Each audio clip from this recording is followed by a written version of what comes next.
United States government. Why is it that way? Because we've allowed it so. There are certain people that are absolute terrors to the United States of America, and yet we continue to send them back to Washington, D.C., and we continue to allow these positions to be put on the benches. It goes back to our senators being appointed by our state representatives. You say, oh, well, we need to vote for them folks. Well, we've started voting for them folks, and now look at the mess we have because they have not been appointed by the people that we have sent up there to appoint them into the positions that they have. But so the big money and the political influences of re-election have tainted and perverted our senators. And now the Senate, the judiciary system, they work hand in hand with their corruption. The mechanisms that Jefferson talked about are in place, and they are in full force, and they are bringing this place to its knees.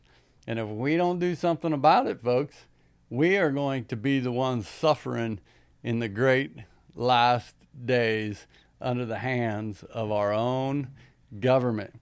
Gradual, slowly.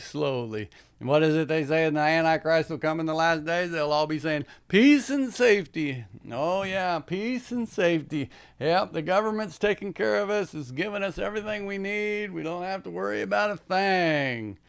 But we forget one of the common rules of society. What Caesar gives, Caesar can take away. And so the people of the United States need to start waking up, understanding their Constitution, understanding what is intended for the legal bounds to have been, and we need to reestablish these fences around these institutions so they cannot encroach their authority beyond the jurisdictional authority they were intended to have in the very beginning. So I hope that you got something out of all this brief surmise of the jurisdiction. I mean, it goes in way over.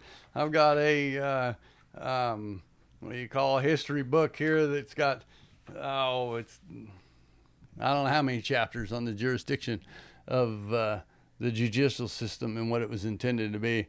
There's a lot of information out there. You have to study to show yourself approved, a workman worthy of his hire, rightly dividing the word of truth. Now that applies to the word of God, but it also applies to our Constitution and the things of this nation, the truth, the word of truth, these basic, simple elements of fact. And we've got to get back to those things and quit debating on all these side issues that are emotionally charged that gets us going off our pure emotion instead of our intellectual knowing of right and wrong. You know, I don't particularly like the idea of these judges being appointed for their entire life, but at the same time, as long as they put some checks and balances in there to keep them from just being like some of them, I can name their names that we've, you know, they finally say, oh, I'm going to resign, and then a week later they put them in a box and bury them in the ground. I mean, it's like, really? And that's nonsense. So anyway, enough of my ranting for the day, I guess, huh? So we'll continue to dig in some of this stuff. Please let us know in your comments and in your follow marks or what have you. If you're getting anything out of these podcasts, we'll continue to dig on. If you have any kind of subject matter you'd like for us to tear into, send it to us. And until then, we'll see you on the pod.